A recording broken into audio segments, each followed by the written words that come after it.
mi nombre es Laura Gutiérrez. Vine acá a la cámara hiperbárica por un tratamiento de una úlcera que se me hizo por una cirugía plástica. Los resultados han sido excelentes, la atención realmente excelente y lo recomiendo mucho. Hola, mi nombre es Felisa Rojas, fui paciente de medicina hiperbárica debido a una herida de una cirugía plástica. La atención ha sido excelente y el profesionalismo, no hay palabras para el trabajo tan bueno que ellos han hecho.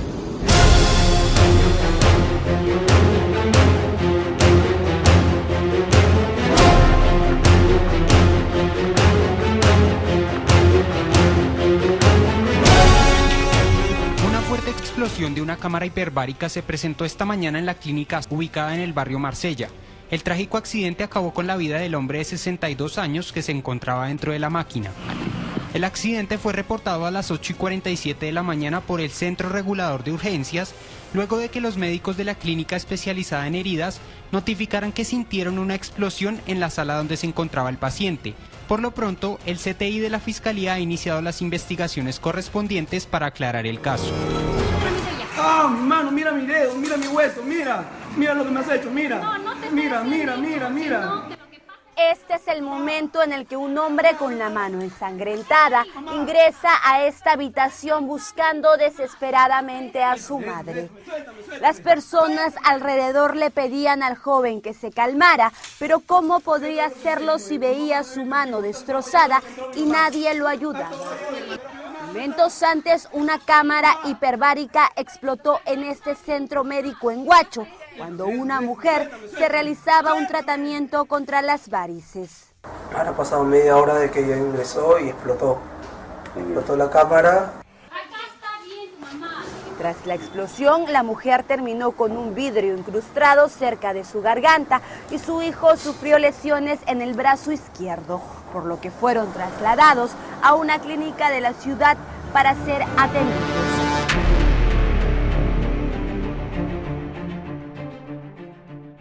El número de cámaras hiperbáricas va en aumento en todo el mundo y con ello incrementa la confusión del paciente que busca beneficiarse de este tipo de terapias. Pero, ¿qué son? ¿Para qué sirven? ¿Y cuáles son las recomendaciones para una manipulación responsable a nivel profesional?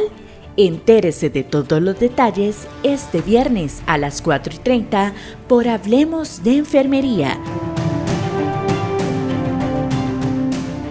Porque son equipos que van a trabajar presurizados y se sobreentiende que, como ya hemos repetido en muchas ocasiones, si hay un fallo que no se advierta, muere el paciente y mueren los que están alrededor. Ahí es donde se nota la formación. Si, por ejemplo, yo tengo un enfermero o una enfermera no bien preparado, no va a reconocer la expresión descontrolada, mucho menos va a poder contrarrestarla y voy a tener un paciente lesionado. Mire, en internet usted se encuentra de todo, ¿verdad?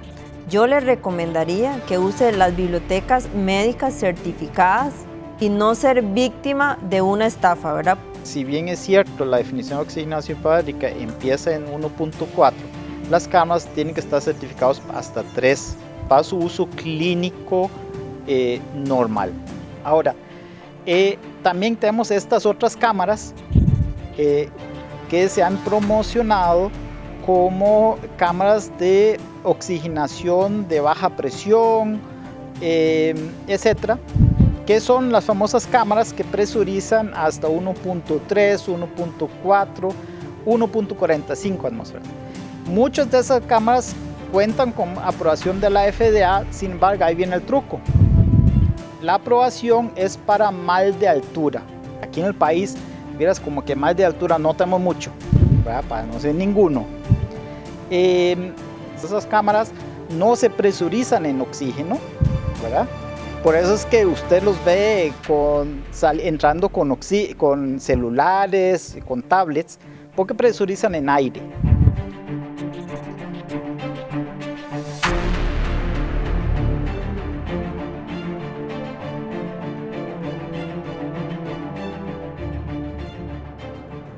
Hola, muy buenas tardes. ¿Qué tal? Les saluda la periodista Priscila Fernández en compañía de todo el equipo de la Unidad de Comunicación del Colegio de Enfermeras de Costa Rica.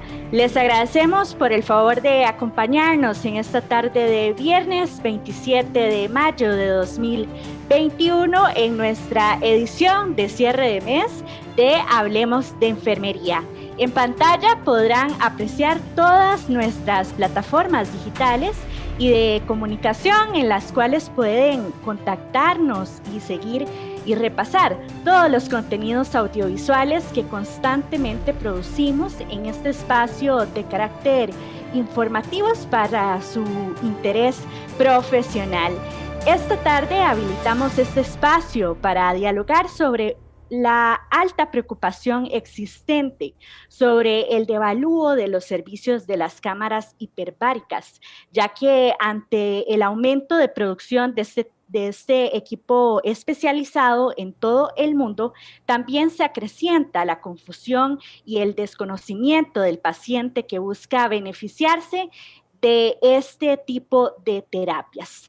Desdichadamente, en la actualidad, el mercado cibernético ofrece una inmensa variedad de instalaciones y precios que discrepan mucho entre ellos. Y es que, por desgracia, también esto es motivo para estafar y engañar a muchos usuarios, con lo que conlleva ofrecer este tipo de servicios. Asimismo, según estudios, la oxigenoterapia hiperbárica se utiliza desde el siglo XIX aproximadamente y hoy en día se utiliza para el tratamiento de muchas patologías en países como Estados Unidos, Canadá, Australia y Japón. Por supuesto, también está muy presente en casi todo el continente europeo, asiático y sin duda en América Latina. Pero bueno, para comentarnos más a detalle sobre la problemática de lo que está ocurriendo, hoy recibimos en nuestro estudio central a la máster Sharon Agüero, quien posee una licenciatura en enfermería y una maestría en administración de servicios de la salud sostenible, con énfasis en gerencia de servicios de salud y además una especialidad en medicina hiperbárica y subacuática de la UNAM. También la acompaña el destacado doctor Gerald Smith, médico especialista en medicina de emergencias de la Universidad de Costa Rica. Él cuenta además con un fellow clínico en medicina hiperbárica y subacuática de la Universidad de Texas en Estados Unidos y un destacado doctorado académico en gestión pública y ciencias empresariales de la ICAP. A ambos les quiero dar la bienvenida y agradecer de parte de todos los miembros de la Junta Directiva del Colegio de Enfermeras de Costa Rica por acceder a este espacio y por acompañarnos para dialogar sobre esta importante temática. Bienvenidos y muchísimas gracias. ¿Qué tal? ¿Cómo se encuentran? Muy buenas tardes. Muchas gracias a todos por acompañarnos. Esperamos que esta conversación les sea de muchísima ayuda y de muchísima utilidad para poder dilucidar lo que realmente es la terapia de la oxigenoterapia hiperbárica clínica, que todos podamos entender y hablar un mismo idioma. Muchas gracias por invitarnos. Sí, muchas gracias por invitarme. Siempre es un placer compartir con el Colegio de Enfermeras y Enfermeros. El tema de la oxigenación hiperbárica es un tema que ha crecido mucho en los medios últimamente y como todos los temas que aumentan su popularidad, siempre al borde de lo que debería ser, tenemos temas que tal vez rayan en lo indebido. Entonces, parte de la tarde de hoy es abordar justamente esas áreas tangenciales de la oxigenación hiperbárica. Es bueno, y como decía la doctora Sharon, para todos hablar un mismo idioma, sería importante empezar a partir de que debemos empezar a contextualizar los conceptos básicos para una mayor comprensión de las personas que nos están viendo en casa e informar desde una fuente confiable la información necesaria sobre este tema. Así que, ¿qué les parece si iniciamos por definir lo que se entiende por medicina hiperbárica y en lo que consiste lo que es la oxigenoterapia hiperbárica clínica como tal? Ok, a grandes rasgos, la medicina hiperbárica es la rama de las ciencias médicas que estudia los cambios fisiológicos de los cuerpos humanos cuando son sometidos a cambios de presión. Dentro de esa gran rama está lo que es la oxigenoterapia hiperbárica clínica, que es la exponer todo el cuerpo a oxígeno puro o grado médico a una presión mayor de 1.4, presión parcial de oxígeno arriba de 1.4 atmósferas absolutas. ¿Cuál es el punto aquí? Y este es el arte y la ciencia de la oxigenación hiperbárica, que estas atmósferas absolutas son presión parcial de oxígeno. Más adelante vamos a ahondar un poco en este tema, que es justamente acá donde sentimos muchos de los profesionales en esta rama que se ha dado la confusión y donde al paciente es más fácil poder utilizarlo o tal vez llevarlo por áreas donde, como dijo el doctor Smith, están en el borde de lo que sería lo correcto. Bueno, a propósito de lo que usted nos menciona, doctora, cuando la cámara hiperbárica se somete a crear una presión por encima de la atmosférica, es decir, superior al 1.4 atmósferas absolutas que usted mencionaba, ¿cómo afectaría el tener una menor presión ambiental de un lugar determinado, como por ejemplo San José, en lo que es la presión total o mínima aceptada para lo que se define como oxigenoterapia hiperbárica? Y además también profundicemos y expliquemos un poco más el concepto del 1.4 ATA.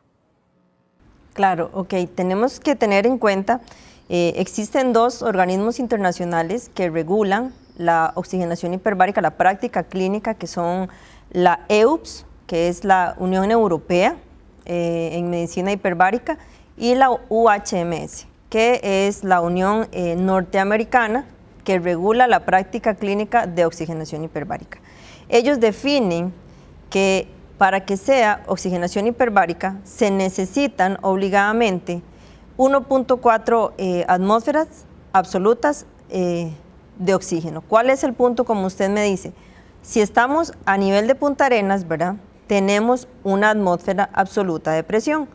Si nos movemos de, por ejemplo, Punta Arenas a San José, esa atmósfera ya no es una atmósfera absoluta, va disminuyendo conforme aumenta o vamos subiendo a San José. Cuando metemos a un paciente a una cámara hiperbárica, un porcentaje lo da la presión ambiental y el otro porcentaje lo da, por así decirlo, el contenedor o la cámara. Si esa cámara a la que el paciente se ubica el paciente, no tiene posibilidad de dar ese extra de presión y no llega a 1.4 atmósferas absolutas de presión parcial de oxígeno, entonces no puede decirse inequívocamente que eso es oxigenación hiperbárica, solo por ese pequeño detalle. Sí, ahí, para ponerlo, digamos, como ejemplo, cuando hablamos de atmósferas absolutas, estamos hablando de la presión que da el ambiente más la presión que genera la cámara. Entonces, en nivel de Punta Arenas, el ambiente genera una atmósfera que para los que están acostumbrados a milímetros de mercurio, son 760 milímetros de mercurio. Y cuando vamos a San José, por ejemplo, en promedio, la presión ambiental baja a 0.87 atmósferas, o que sería el equivalente a los famosos 660 milímetros de mercurio. Ahora, ¿qué pasa con las cámaras? Por tradición, se asume que la cámara trabaja a nivel del mar. Entonces, cuando yo hablo que mi cámara presuriza a 1.45 atmósferas absolutas, por tradición asumo que está a nivel del mar, donde el ambiente da una atmósfera y la cámara genera 0.45. Si yo traslado la cámara a San José, entonces la presión ambiental ya no va a ser 1, va a ser 0,87, o sea, perdemos 0.13.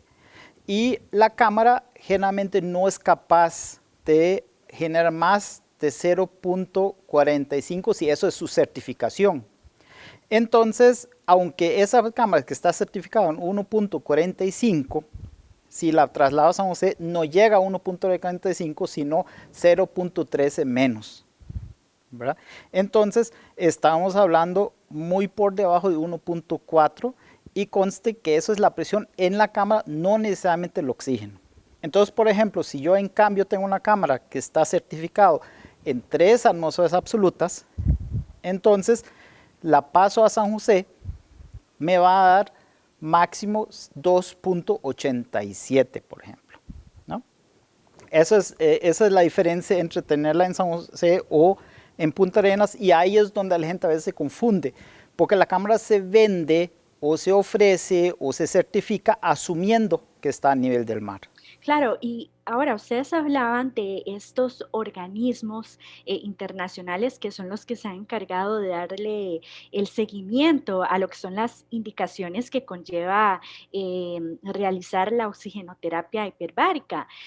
Pero cuéntenos tal vez o amplíenos tal vez un poco más sobre lo que son estos organismos internacionales que regulan este tipo de medicina y también sobre el papel que ellos suplen sobre lo que son las certificaciones de la calificación profesional para obtener lo que son las licencias, por ejemplo. Ok, los organismos internacionales básicamente lo que hacen es regular las indicaciones médicas de los pacientes que entran y no entran a la cámara. ¿Por qué hacen esto? Porque si no sería, ¿verdad?, como un mercado. Cualquiera se pone una cámara, hablemos del COVID, ¿verdad?, por ejemplo, que ahorita está muy en boga. Nadie dice que el COVID no se puede tratar en la cámara. Lo que pasa ahí es que usted tiene que tener muy claro la indicación médica a la hora de meter su paciente en la cámara con esta patología. Son 2 áreas diferentes, por ejemplo, el paciente críticamente enfermo en la fase aguda del COVID o el paciente ya con las secuelas del COVID. No todos son candidatos a tratamiento con oxigenación hiperbárica. Entonces, estos organismos los que nos dicen es, por ejemplo, las lesiones tardías por radiación, eso es una indicación médica que puede tratarse en la cámara. Los tejidos en sufrimiento por baja irrigación sanguínea, eso es una indicación para meterle la cámara. La sordera súbita idiopática, eso es una indicación. Entonces, ellos dictan las normas de lo que es éticamente correcto meter a la cámara y que está científicamente comprobado que yo, al meter a la cámara, voy a contribuir a mejorar la salud del paciente, que al fin y al cabo debe ser el norte de cualquier profesional de la salud, ¿verdad? Entonces, estos organismos nos dicen que diagnósticos son aceptados para tratarse en la cámara.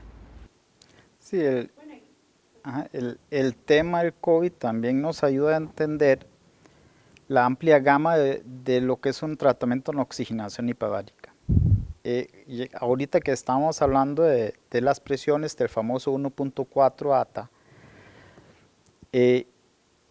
hay muy pocos pacientes que responden a tratamientos por debajo de 1.8 ATAs.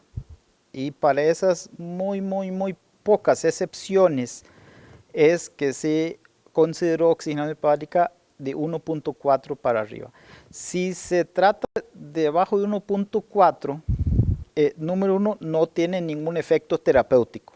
O sea, es lo mismo que respirar oxígeno por una nasocanula o un Venturi. O sea, el hecho de la cámara debajo de 1.4 atmósferas absolutas no tiene ningún valor agregado.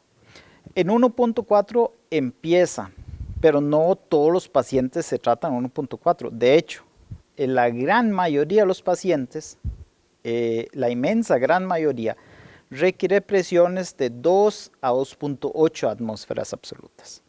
Entonces, ya que estamos hablando del COVID, como ya se mencionó, el COVID hay 2 puntos en que se ha querido tratar pacientes con oxigenación hiperbárica. Uno es en la parte crónica y en otra parte aguda. Por ejemplo, igual que todas las otras partes de la medicina, también en medicina hiperbárica el COVID ha sido algo de continuo aprendizaje. Entonces, por ejemplo, el año pasado se publicó un estudio de un tratamiento en 2.0 atmósferas absolutas con una incidencia positiva. Sin embargo, hoy por hoy, a casi la mitad del 2021, ya sabemos de querer tratar un paciente con COVID, la presión tiene que ser por lo menos 2.4 y eso lo hemos aprendido durante el último año con los estudios aprobados como tal, por los comités de ética aprobados como tal. Por eso el decir, por ejemplo, que el COVID se puede tratar en 1.4 atmósferas absolutas es una falacia, hoy por hoy. Aquí tal vez, doctora, adelante. Tal vez como es importante rescatar que si bien es cierto, existen estos 2 organismos que regulan el ejercicio, la práctica clínica de la oxigenoterapia hiperbárica, la parte de regulación de los profesionales como tal no hay. Hay formaciones de formaciones, ¿verdad? Hay profesionales que hacen cursos de 1 mes. Yo no digo que eso no tenga validez, pero eso no te convierte claramente en un especialista, ¿verdad? La formación, por ejemplo, la formación médica más cercana para América Latina está en México, Estados Unidos y después en Turquía, ¿verdad? Y son formaciones de 2 años para la subespecialidad en la parte médica y 1 año más para la subespecialidad. Entonces aquí podemos desprender claramente que la parte operativa de la cámara es, digamos, un proceso relativamente sencillo, pero el entendimiento de toda la fisiopatología, las complicaciones, los riesgos asociados a manejar un paciente en un ambiente hiperbárico, claramente dista mucho de únicamente una práctica, ya sea online o in situ, de 1 mes. Usualmente, doctora, ¿cuánto es más o menos la estimación para una correcta capacitación médica para el manejamiento también de lo que son estos equipos especializados? Vea, para serle muy honesta, como le digo, el manejar el equipo, usted perfectamente lo puede aprender en 1 mes. Todo lo que conlleva el manejar un paciente en un ambiente hiperbárico es ahí donde realmente una formación seria agrega valor. Porque, por ejemplo, hablemos de un paciente críticamente enfermo, ¿verdad? Un paciente, digamos un neurotrauma o un gran quemado, en un ambiente normovárico, o sea, aquí donde estamos ahorita, la enfermera puede accesar al paciente inmediatamente. Digamos que el paciente hace paro, la enfermera inmediatamente puede accesar a él. Si agarramos a este mismo paciente y lo metemos en un habitáculo o en una cámara hiperbárica, la cerramos y a eso le subimos la presión, o sea, tenemos 2 pulgadas de acrílico entre la enfermera y el paciente y, por ejemplo, 2.4 o 5 atmósferas absolutas, usted necesita, en el mejor de los casos, con una excelente cámara, un tiempo de al menos 1 minuto de despresurización para poder acceder a ese paciente. Entonces, ese paciente que ya per se es un paciente complejo de manejar, a eso le sumamos el ambiente hiperbárico, es ahí donde la formación seria, certificada y que pueda ser demostrable, definitivamente le agrega valor al profesional, porque históricamente los servicios de medicina hiperbárica inicialmente, como usted lo dijo, desde sus inicios se utilizó en la parte del ejército, en los Estados Unidos, en Canadá, en México, ¿verdad? Entonces eran formaciones muy militarizadas. Cuando se pasó a la parte civil, generalmente era el médico e inicialmente eran paramédicos, tenders o técnicos. Ya hemos evolucionado a que ya la atención del paciente sea completamente profesionalizada, o sea, que sea un médico y una enfermera que generalmente tiene formación certificada en el área de cuidado crítico y aparte de ser una enfermera de medicina hiperbárica, se constituye como un oficial de seguridad.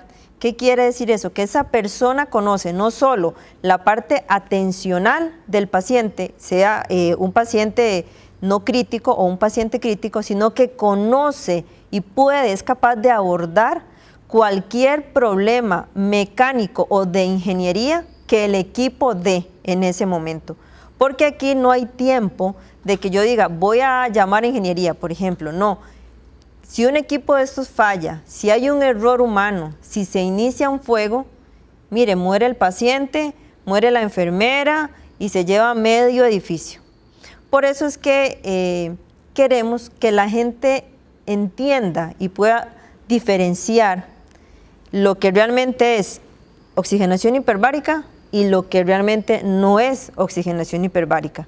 Con un equipo para oxigenación hiperbárica certificado y serio, usted puede hacer muchas cosas, hace maravillas, pero los riesgos implícitos siempre están ahí.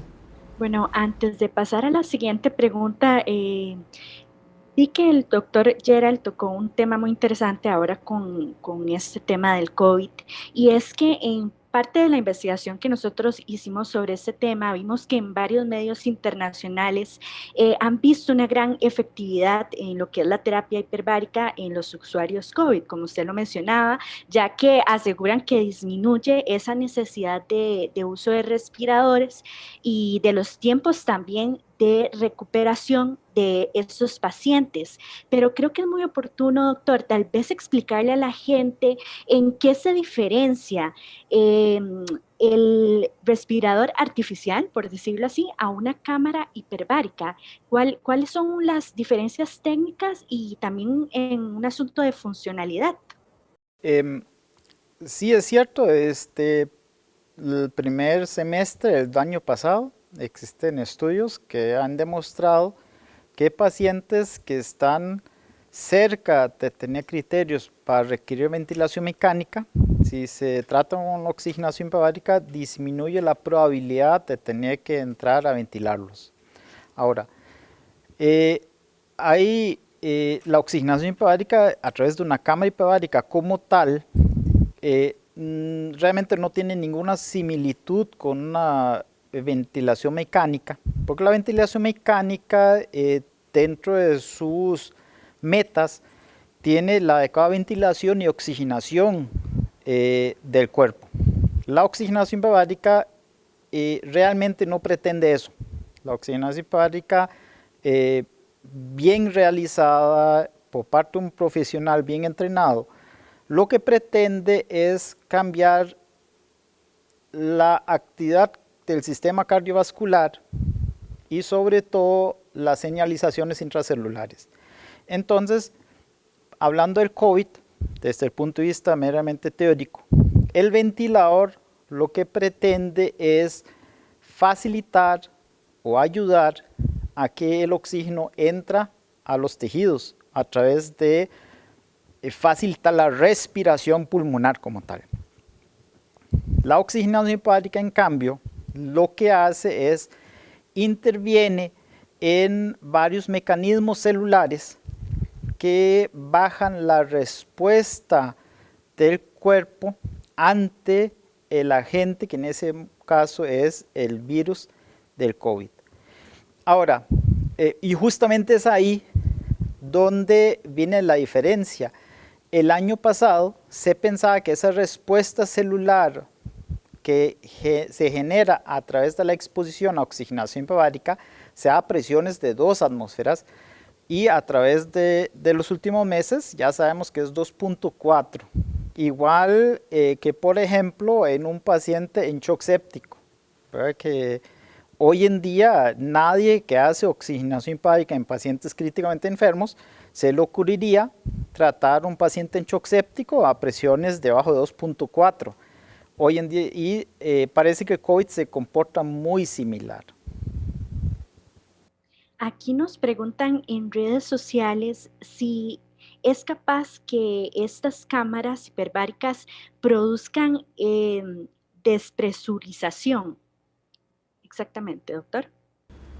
Claro, una cámara puede tener un desperfecto o puede suceder un evento no deseado, se dé una despresurización descontrolada. No es habitual, pero es completamente factible. Y es ahí donde viene a relucir la importancia de la formación del personal.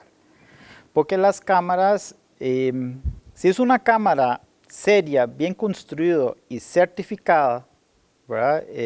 Por los organismos correspondientes en su país de certificación, y que tenga las certificaciones al día, es una cámara que la despresurización descontrolada es muy remota, una posibilidad muy remota. Y si sucede, generalmente la misma cámara tiene mecanismos que el que opere la cámara pueda activar para que eso no lesione al paciente. ¿Cuál es el detalle ahí? Como ya se mencionó, el operador, que generalmente hoy en día es una enfermera o una enfermera, no solo tiene que saber enfermería, sino también de esa parte de manejo del equipo.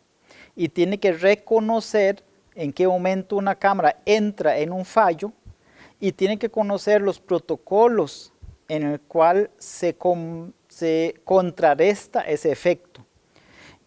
Ahí es donde se nota la formación. Si, por ejemplo, yo tengo un enfermero o una enfermera no bien preparado, no va a reconocer la expresión descontrolada, mucho menos va a poder contrarrestarla y voy a tener un paciente lesionado. En cambio, si tengo un personal bien entrenado, con buenas bases, en forma inmediata va a darse cuenta, va a contrarrestar el efecto y generalmente el paciente ni siquiera se daría cuenta. Entonces ahí es también la diferencia entre tener un personal tal vez no muy concienzudamente formado y una enfermera especialista en el área. Bueno, estamos hablando esta tarde sobre las cámaras hiperbáricas, el uso del oxígeno en el bien de la salud, con nuestros invitados especiales, la doctora Sharon Agüero y el doctor Gerald Smith, ambos especialistas en el manejo de este tipo de equipos. Así que también los invitamos a ustedes a que compartan esta importante transmisión y que nos dejen sus opiniones o consultas en la caja de comentarios en este post.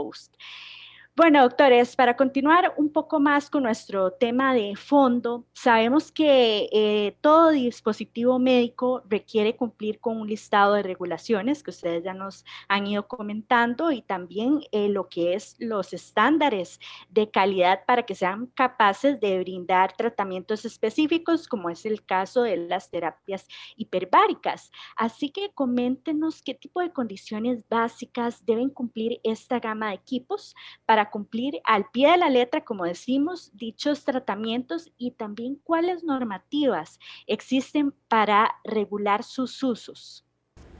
Ok, en general, la construcción, uso y funcionamiento de las cámaras hiperbáricas están regulados por la FDA, ¿verdad?, para la parte clínica, y por la norma ASME para el diseño, construcción e instalación de estos equipos.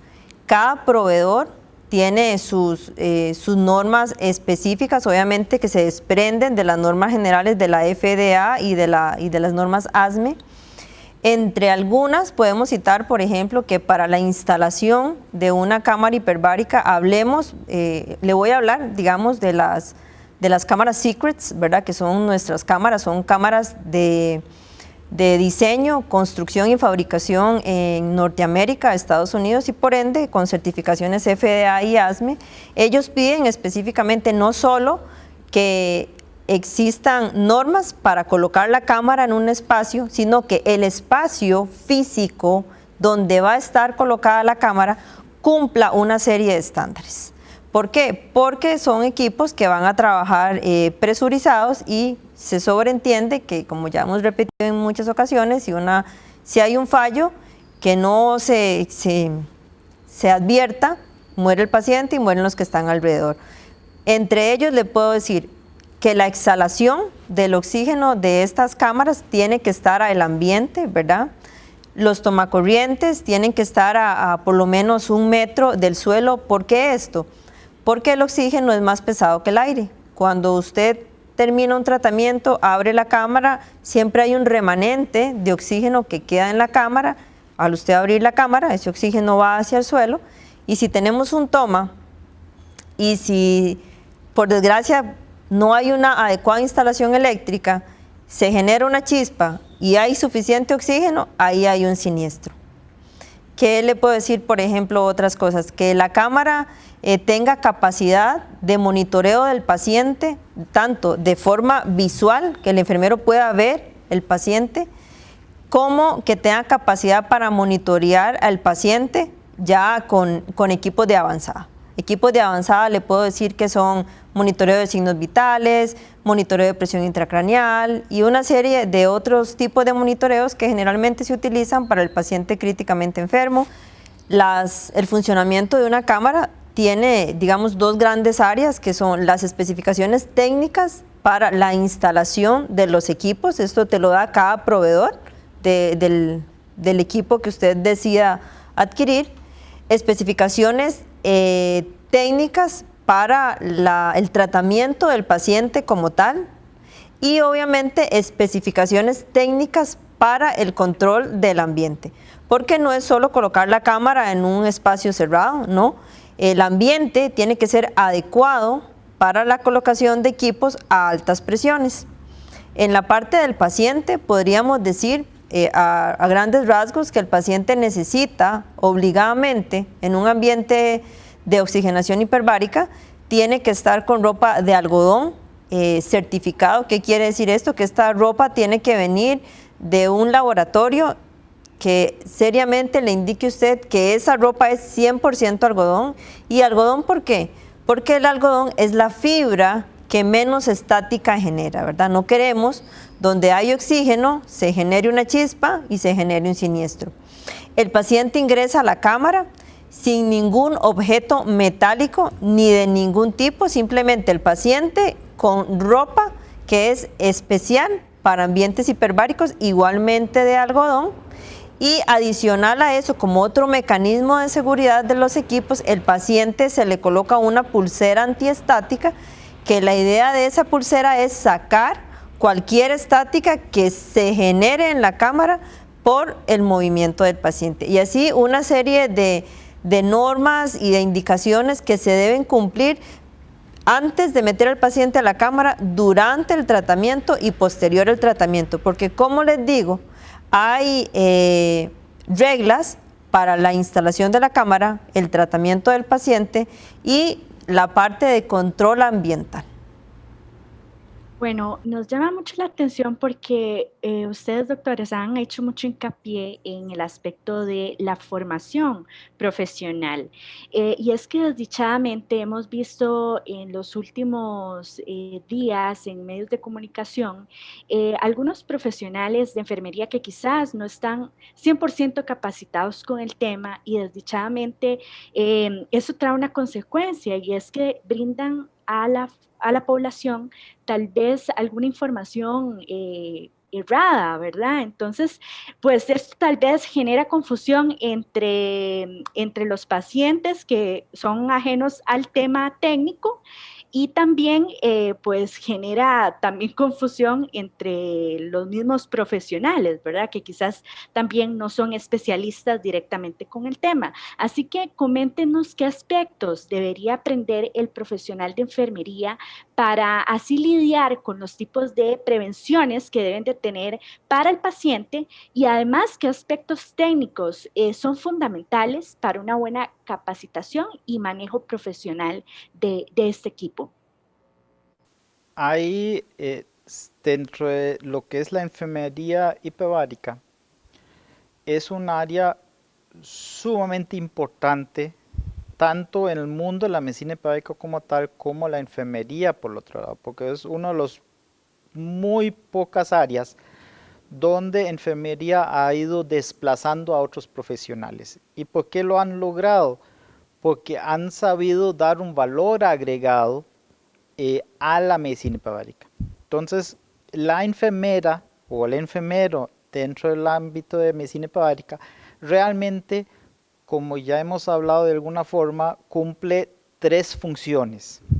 Cumple la función propia de la enfermería en el cuidado del paciente, cumple la función de experto en el equipo, o sea, sabe en qué momento una cámara funciona bien, funciona mal, sabe cómo ajustar las presiones, sabe cómo compensar. Por ejemplo, nada más el hecho que tengo que ventilar una cámara me va a bajar la presión, tiene que compensar eso. Sabe también en qué momento cuál paciente requiere qué equipo adicional, cuál monitor adicional, cómo funciona ese equipo. Y el tercer área que ha tomado enfermería es el área de seguridad, o sea, en qué momento es seguro tratar al paciente, en qué no. Entonces, esas 3 áreas diferencian un poquito la enfermería hiperbárica del resto de enfermería. Las ponen en una posición un poquito diferente porque no hacen solo enfermería, hacen otras 2 áreas más. Y es justamente ahí donde el profesional en enfermería ofrece un valor agregado. En vez de tener 3 personas diferentes, tengo una. Y eso simplifica y aumenta la eficiencia de los servicios. Ahora, ¿qué pasa si yo tengo un profesional en enfermería que no cumple con eso? Que simplemente tiene una visión bastante más básica del manejo de un paciente en la cámara, pues pierdo, número 1, seguridad, porque no va a conocer los aspectos de esa seguridad, y pierdo la capacidad de un experto en el equipo. Y tengo simplemente, de alguna forma, el conocimiento de un enfermero general. Entonces, con eso, como hemos visto, baja la eficiencia en el servicio y sobre todo aumenta muchísimo el riesgo para el paciente. Por eso insistimos tanto que medicina hiperbárica debe ser manejado o debe participar en ese servicio un profesional de enfermería especializado en esta área. Tal vez ahí la pregunta no es a dónde va, sino qué es lo que debería aprender, qué es lo que debería saber y qué es lo que enfrenta. Porque generalmente la gente, antes de meterse en un área, tal vez no logra capitalizar todo lo que esa área requiere. Porque cuando yo escucho medicina hiperbárica, me suena muy sencillo llegar, atender a un paciente, meterlo en una camilla, cerrar la puerta, subir presión, bajar presión y sacarlo. Eso no suena demasiado complejo, ¿verdad? Entonces cualquiera cuando escucha oxigenación hiperbárica tiene eso en la cabeza y dicen, no, eso es muy sencillo hacerlo, ¿verdad? Sin embargo, si ya se le dice a la gente, vea, usted aparte de hacer eso, tiene que ser capaz de prever los cambios fisiológicos en ese paciente particular dentro de la cámara. Ese paciente que, por ejemplo, es diabético, ¿va a bajarle el azúcar o no? Y el que no es diabético, ese paciente que tenga una insuficiencia cardíaca, ¿cómo va a comportarse el corazón dentro de la cámara? Porque todo eso, la cámara genera cambios ahí. Entonces, las personas a veces no toman en cuenta que la oxigenación hiperbárica genera muchos cambios aún en personas normales que pueden ir en detrimento del organismo. Entonces, prever eso, tomar las medidas, contrarrestarlas, las velocidades de presurización, límites de presurización, tiempos, en qué momento entro yo en un estrés oxidativo más allá del deseado. Si por ejemplo tengo un paciente diabético, nefrópata, grado 4, ¿no? ¿Dónde está ahí el límite? Entonces ahí empieza a complicarse y tal vez ahí en cuanto a la formación, lo importante es decir, mire, no es solo meter a un paciente en la cámara, subir presión, bajar presión y sacarlo, sino que conocer todos esos detalles desde el punto de vista de salud del paciente y por otro lado conocer todos los detalles con respecto al equipo, como ya hemos hablado, y sobre todo con la seguridad. O sea, en qué momento la seguridad de mi ambiente está comprometido y no puedo tratar a un paciente. Podría tratar a un paciente, por ejemplo, cuando estamos sábado a las 3 de la mañana, hay un corte del flujo eléctrico, estoy sin luz y tengo un paciente crítico. ¿Podría tratarlo o no? Si tengo solo en mi reserva de oxígeno, suficiente oxígeno para 2 horas, quiero hacer un tratamiento de 1 hora, matemáticamente me sale, ¿verdad? O sea, 1 hora es menos de 2, me debería alcanzar. Desde el punto de vista de seguridad, ¿eso es adecuado? ¿O debería posponer el tratamiento hasta obtener más cantidad de oxígeno, para decirle de alguna forma? Todos esos son detalles que el responsable del manejo de la cámara, y en ese caso hablamos del manejo de la cámara, es el profesional en enfermería, debería tomar en cuenta y debe conocer. O sea, el enfermero es el que hace el cálculo y dice, un momento, no tengo suficiente aire, no tengo suficiente oxígeno, con el corte de luz no puedo usar X monitor, es un riesgo exageradamente alto, ese paciente no debe tratarse. Y ese criterio es el que una formación sólida es el que le va a dar. Entonces eso es muy distinto a decir, meto el paciente a la cámara, cierro la puerta, subo presión, bajo presión, saco el paciente de la cámara. Entonces esos son 2 visiones completamente diferentes y son los que diferencian una persona con especialidad de una persona sin especialidad. ¿Cuál es el detalle? Que la oxigenación hiperbárica es un ambiente muy particular, donde usted puede hacer, si usted la hace bien, genera muchos beneficios. Tantos que a veces la gente que no está acostumbrada a ver pacientes en oxigenación hiperbárica se sorprenden, todos los días lo vemos. Todos los días algún cirujano nos viene y dice, nunca he visto un paciente tan rápidamente recuperado como este. O nos llegan los intensivistas y dicen, ¿cómo es posible que ese paciente podemos extubarlo el día siguiente? Entonces la oxigenación hiperbárica, bien hecho, por personal bien entrenado, con buenas bases, genera muchísimos beneficios para el paciente. Sin embargo, está el otro extremo. Personal tal vez con una limitación en su formación y tal vez con equipo más limitado, genera mucho daño al paciente también. Por eso es la insistencia de la formación. Bueno, siempre bajo este mismo tema, doctora, observamos en pantalla que a nivel interno las cámaras cuentan con diferentes elementos, como por ejemplo lo que usted nos mencionaba, ropa de cama rotulada, almohadones de algodón e incluso una pulsera antiestática. Explíquenos ampliamente qué función tienen estos elementos y qué detalles deben existir y tomarse en cuenta en la administración de tratamientos con oxigenación hiperbárica. Claro, en este punto es importante tener presente y sobre todo aclarar que si estamos hablando de oxigenación hiperbárica clínica, el paciente debe cumplir con muchos criterios para poder ingresar a la cámara, como por ejemplo, la ropa que sea de algodón, vuelvo y repito, y disculpen que sea tan insistente, porque es aquí, o esta es una manera muy fácil de darnos cuenta si lo que nos están ofreciendo es oxigenación hiperbárica real, seria, o algo que definitivamente dista mucho de lo que se define como oxigenación hiperbárica. El paciente debe entrar con ropa de algodón porque el algodón es la fibra que menos estática produce y no es cualquier algodón.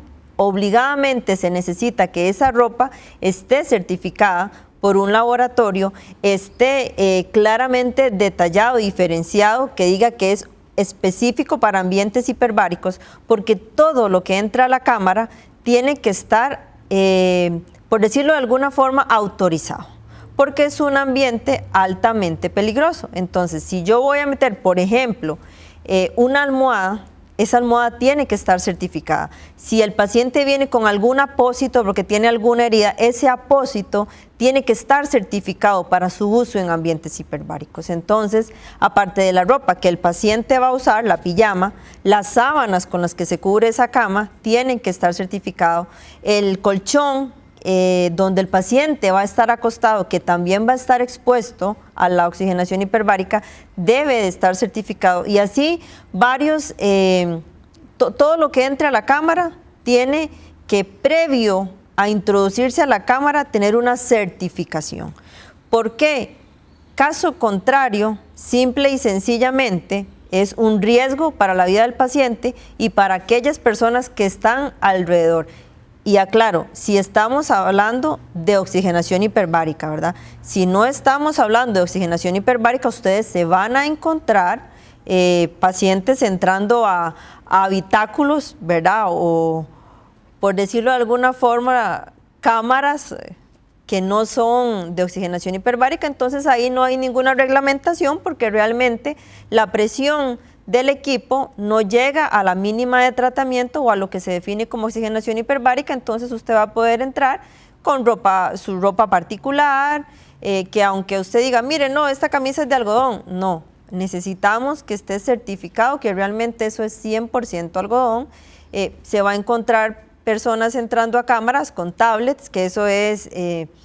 esa es, digamos, una manera muy sencilla de darse cuenta que claramente eso no es una cámara hiperbárica, mucho menos ningún aparato eléctrico, ¿verdad? Que claramente estaría lleno de cargas eléctricas, de estática, y si eso se somete a presión, estamos ante un riesgo aumentado de causar daño al paciente. Si no es una cámara hiperbárica, entonces usted puede meter todo lo que quiera ahí, se va a encontrar pacientes con revistas, con tablets, con teléfono, y ahí, mire, no hay ningún riesgo porque no estamos en un ambiente hiperbárico definido como tal.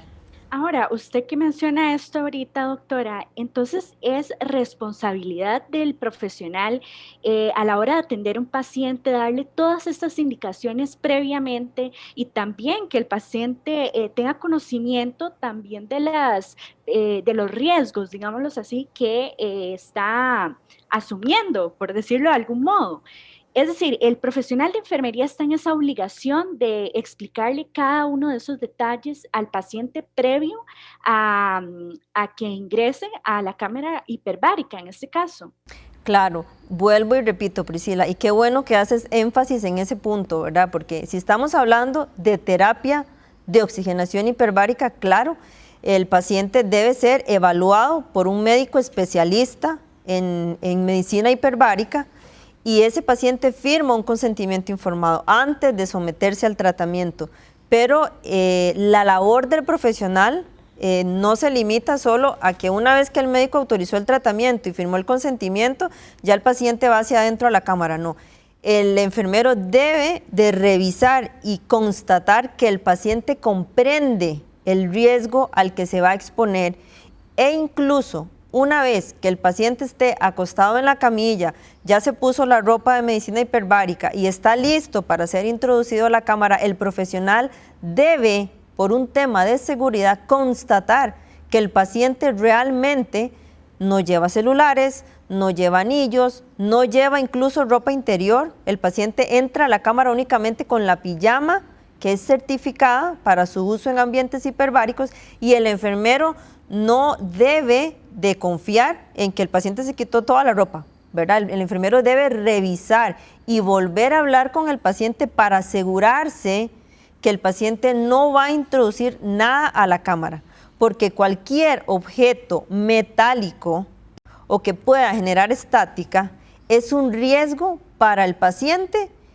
para el enfermero, para el ambiente y para el edificio. Por eso se hacen revisiones de seguridad antes, durante el tratamiento, incluso después, porque a veces en el calor de la ansiedad y de los nervios por tratarse de un tratamiento nuevo, ¿verdad?, al que tal vez nunca ha sido expuesto, el paciente se le olvidó y no se quitó el anillo, se le olvidó y no se quitó el arete, se le olvidó y no se quitó la ropa interior, y si el enfermero no constata que es la persona responsable de cuidar al paciente y de cuidar el ambiente, estamos ante un riesgo a la salud.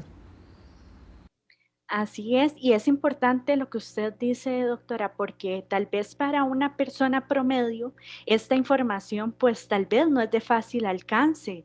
Entonces aquí es donde vemos que la formación profesional que ustedes tanto nos han mencionado es indispensable para realizar este tipo de procedimientos, ¿verdad? Así que a tomar nota y a ser más responsables como profesionales y también uno como usuario, ¿verdad? Que está de más decir que se vale preguntar todo cuando uno requiere este tipo de servicios, ¿cierto? Claro, de hecho el paciente debe de ser garante, ¿verdad?, de lo que le están ofreciendo. Obviamente un profesional está obligado éticamente a ser honesto, ¿verdad?, y a cuidar la salud del paciente, se hace un juramento para eso, pero vamos a ser honestos, la salud es un negocio y a veces habrán personas que les gana ese deseo, esa parte del negocio por sobre su ética profesional. Entonces, para evitar esto, el paciente definitivamente tiene que estar claro en lo que realmente es oxigenación hiperbárica clínica, seria, académicamente fundamentada, para evitar caer en estas estafas que lastimosamente están en nuestro país. Así es, totalmente cierto. Bueno, y al fin y al cabo es uno de los principios de la enfermería, llevarle esa educación sensata también a lo que son los usuarios. Pero bueno, ya desgraciadamente se nos está acabando un poco el tiempo, pero queremos también abordar otro punto importante, y en este caso aprovecho para hacerle la pregunta al doctor Gerald, porque queremos destacar que a simple vista podemos ver en pantalla que existen diferentes tipos de cámaras hiperbáricas que con el avance, bueno, de la tecnología y desde su implemento en el ámbito médico han tenido evoluciones en sus diseños, construcción y también en sus categorías. Así que, ¿cuáles son los tipos de cámaras hiperbáricas que comúnmente se utilizan para este tipo de sesiones, doctor? Y también, ¿qué diferencias existen entre sí para poder ejecutar esto? Para la parte clínica, la medicina hiperbárica clínica como tal, se utilizan dos tipos de cámaras, las cámaras monoplaza y las cámaras multiplaza. En común tienen que estar certificados hasta 3 atmósferas absolutas.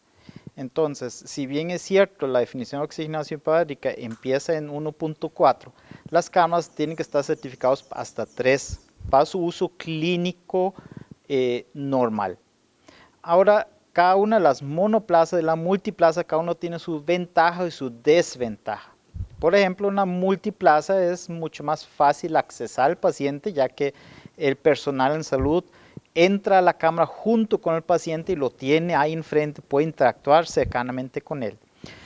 Sin embargo, la gran desventaja de las multiplazas, que a su vez es la ventaja de las monoplazas, es que en la multiplaza, al tener varios pacientes, podría tener, por ejemplo, un paciente con sordera súbita, un paciente con una úlcera diabética no infectada y un paciente con una úlcera diabética infectada. Esos 3 pacientes en una multiplaza van a recibir el mismo tratamiento, la misma presión en el mismo tiempo. Entonces, para uno de los 3, probablemente va a ser la presión idónea. Para otro de los 3 va a ser muy poca presión y para otro de los 3 va a ser mucha presión.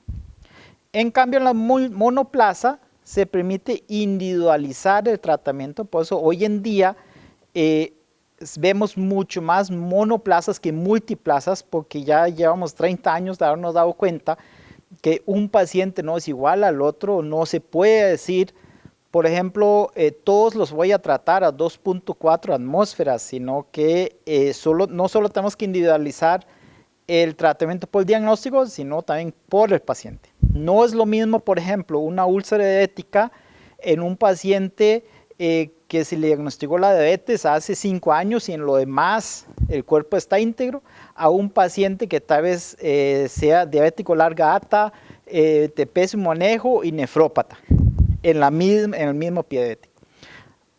Eso ha dado la ventaja a las monoplazas, que es lo que hoy en día en forma moderna es lo que más se usa.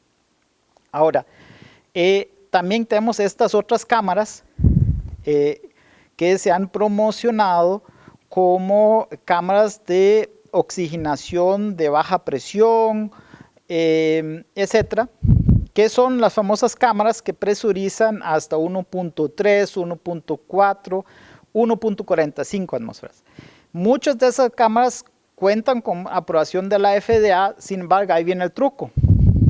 La aprobación es para mal de altura. El mal de altura es una enfermedad que le da a los alpinistas cuando están muy arriba en la montaña y hay que evacuarlos. En ese caso usan esas cámaras de baja presión porque garantizan una presión continua de oxígeno hasta que llegue al hospital abajo en el valle.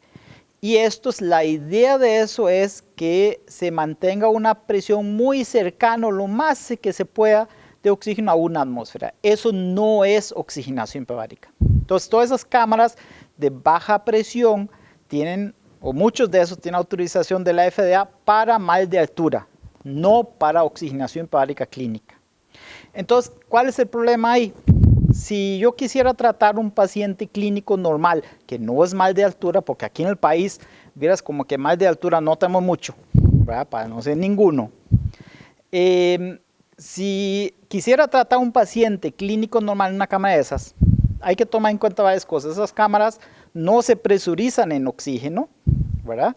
Por eso es que usted los ve entrando con celulares, con tablets, porque presurizan en aire.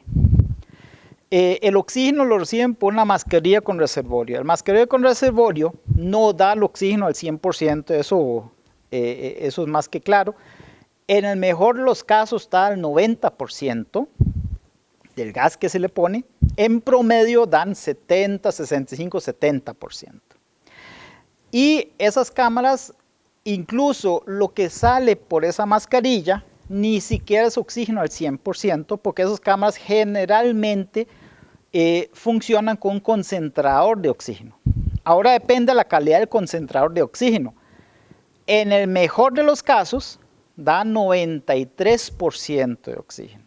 Ahora, si usted pone todo eso en una cadena, la producción de oxígeno por un concentrador de oxígeno, administrado por una mascarilla de reservorio, dentro de una cámara que se presuriza máximo a 1.45 al nivel del mar, y esa cámara usted la pone en San José, si usted hace el cálculo, va a llegar a la conclusión que en el mejor de los casos y con todas las condiciones idóneas, la presión parcial máxima oxígeno que recibe ese paciente termina siendo 1.1 atmósferas, incluso muy por debajo de la definición mínima de oxigenación hiperbárica y muy por debajo de los requerimientos de oxigenación hiperbárica que tiene el 90% de nuestros pacientes, que son de 2 atmósferas en adelante.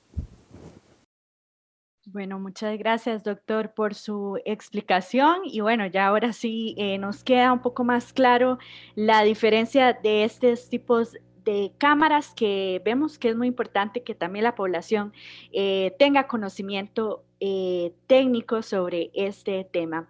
Bueno, ya para finalizar con esta entrevista, queremos aprovechar la presencia de ustedes para volver a recapitular a la población sobre las indicaciones y contraindicaciones médicas que existen con respecto a este tipo de tratamientos, y también sería importante que nos compartan qué tipo de medios les pueden recomendar a las personas para obtener mayor información fidedigna, a donde podrían ampliar su conocimiento sobre este tema. Entonces, ¿qué tipo de consejos y recomendaciones nos podrían brindar ya en el cierre de esta entrevista? Para la población en general, los invitamos a asesorarse, a entender claramente lo que es la oxigenación hiperbárica, donde, mire, en internet usted se encuentra de todo, ¿verdad? Yo le recomendaría que use las bibliotecas médicas certificadas. Ahí usted puede encontrar todo tipo de información que obviamente es médica, está validada, y usted puede utilizar para que tenga claro el concepto y no ser víctima de una estafa, ¿verdad? Sin a veces darse cuenta, y obviamente en toda la inocencia y todo el deseo por mejorar su salud, a veces uno tiende a hacer cosas que no siempre cumplen con los criterios médicos claros y establecidos. Para los profesionales de enfermería, también las bibliotecas médicas certificadas son una excelente fuente de información, y por supuesto nosotros siempre estamos abiertos, el Colegio de Enfermeras siempre está abierto a escucharlos, a atender sus dudas, sus consultas. Sepan que siempre seremos claros, seremos honestos, porque queremos que esta profesión se enriquezca, que esta profesión tenga el valor agregado que dice el doctor Smith tan importante hoy en día para los enfermeros. Doctor. Sí, ahí lo importante es cuáles pacientes se tratan y cuáles no. Hay mucha discusión ahí. Hay pacientes que completamente están contraindicados, pero son muy pocos, ¿verdad? Después, y generalmente son aspectos que hoy en día en la medicina clínica cotidiana no los encontramos. Hoy en día no encontramos un neumotórax no tratado, ¿verdad? No es algo que nos llega a nosotros. Ya nuestros colegas en los servicios de emergencias detectan un neumotórax, lo resuelven en 5 minutos y nos mandan al paciente ya con el neumotórax resuelto, probablemente con un pigtail o cualquier dispositivo, y nos permite tratarlos. Después tenemos algunas contraindicaciones relativas, y ahí depende mucho del equipo que usted tiene. Por ejemplo, si yo no tuviera monitor en mis cámaras, no aceptaría cardiópatas, ¿verdad? De nada, porque excepto que tenga un ecocardiograma de hace 2 días, que generalmente no lo tienen, un monitor me permite estimar muchas cosas.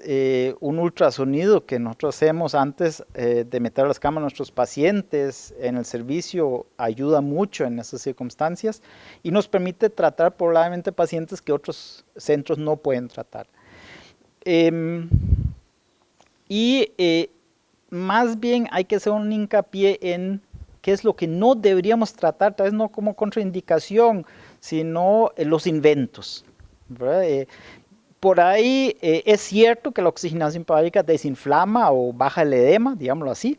Es cierto, en un paciente quemado grave se ve, como decimos nosotros, en el segundo día ya hasta la mamá lo reconoce, ¿verdad? Sin embargo, eso no significa que si yo tengo una bronquitis aguda, la cámara me va a resolver mi bronquitis aguda. Son tejidos diferentes, fisiopatologías diferentes. Entonces no, la bronquitis aguda no es algo que se trata, por ejemplo, en una cámara. Hoy por hoy, 2021, eso definitivamente no es una indicación. El quemado grave sí lo es. Las úlceras diabéticas de difícil cicatrización sí lo son. Muchos pacientes críticos sí lo son. fascitis necrotizante sí es una indicación.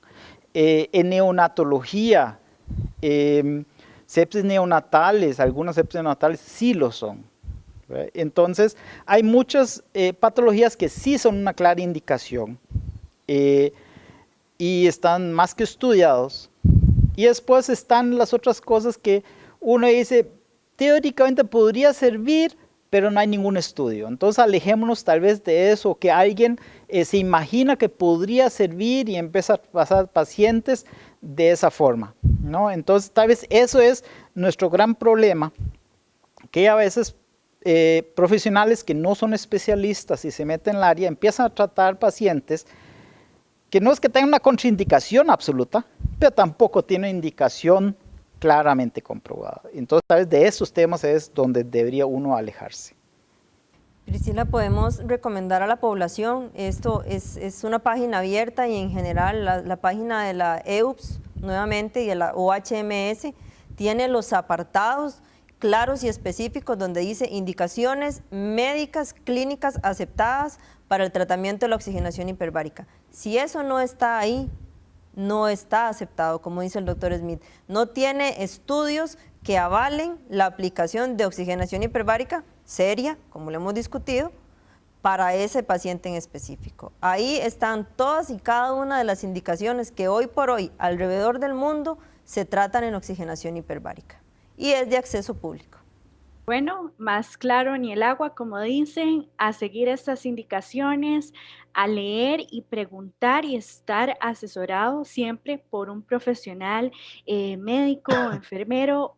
Siempre corroboren la información y que sea 100% fidedigna. Así que bueno, doctores, a ambos les extendemos un gran agradecimiento por la vasta información y datos que nos han podido compartir durante esta tarde. Ha sido un enorme placer conocerlos y que también pudieran aprovechar este espacio para actualizar y dar a conocer a la población cada uno de los detalles que requiere abordar este tema.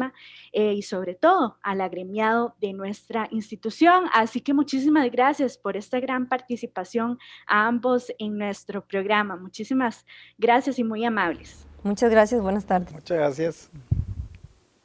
Bueno, a ustedes también muchas gracias por permanecer con nosotros y por su fiel sintonía. Recuerden que pueden volver a ver esta entrevista completa una vez que termine esta edición, porque automáticamente queda publicada en nuestro perfil de Facebook y YouTube. Salimos como Colegio de Enfermeras de Costa Rica. También, si usted desea contactarnos, puede enviarnos sugerencias o darnos información extra que le gustaría ver en nuestras próximas ediciones. Y nada más nos puede escribir al correo electrónico unidaddecomunicacion@enfermeria.cr o contactarnos al WhatsApp 8971-0554 y con gusto estaremos atentos a sus comentarios. Bueno, hasta aquí llegamos en nuestra edición de hoy a cargo del ingeniero Federico Lancheros, coordinador de la unidad de comunicación, Jorge Rojas en producción y Priscila Fernández. Les deseamos un bonito fin de semana, cuídense mucho y los esperamos el próximo viernes con otro tema más aquí en Hablemos de Enfermería. Hasta pronto.